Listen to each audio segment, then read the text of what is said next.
Have you ever heard pink is for girls and blue is for boys? Well, I'm here to tell you the history behind this and why I think it is wrong. I would like to say that the stereotype is way too overused. Not only is this overused, but it can also have a negative impact on the children who this is often pushed onto. From a very young age, before they are able to speak about what they like or do not like, children are taught this rule.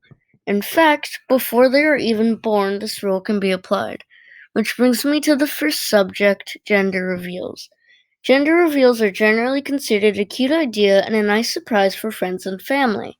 However, it can come to be a problem when the color, pink or blue, are used to represent an entire gender, when in fact not everyone in that gender will like that color. Any parent who does this is likely to do the same color coding for the child once it's born, such as blue or pink baby clothes, blue or pink toys. The sad part is, most parents do not realize the stereotype is harmful to their child's creativity and identity. This can cause the child to not want to express themselves by wearing what they want just because of the color. This can also make the child fear that something is wrong with them if they dislike the color meant to represent them. If a girl likes blue, she is often labeled a tomboy, and if a boy likes pink, he is often labeled as not manly enough. Constantly dealing with these standards can cause self-esteem issues, especially in boys. So now we know why it's a problem. However, what we have not covered is the history behind these colors. So with that, our next topic is the history behind it. Answering questions like, why is it these colors? When did this trend start? And finally, why do we follow this so strictly? Well, it all started in 1940 when pastel colors were starting to become popular. At the time, these colors were not meant to suggest gender and were simply popular for their light color. It was not until later on media sources started to suggest gender appropriate colored clothing. The original assignment was pink for boys and blue for girls. This was because blue was considered a dainty and pretty color for girls, and pink was considered a strong color for boys. This eventually changed because pink was closer to red and red was considered a romantic color. Girls were considered more emotional, so they swapped. Pink was for girls and blue was for boys. It has remained this way for a long time.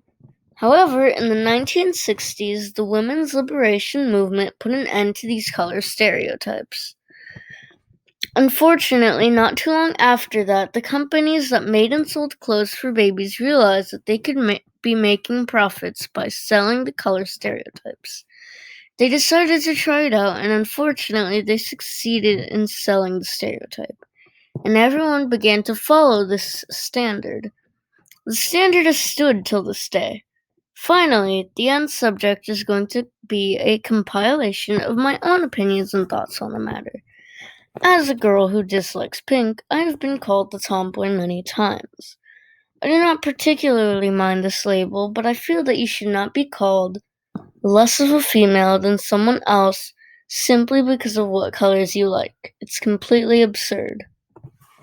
I've always dreaded shopping for clothes, knowing more than half the girls section would be covered in pink, rainbows, and unicorns.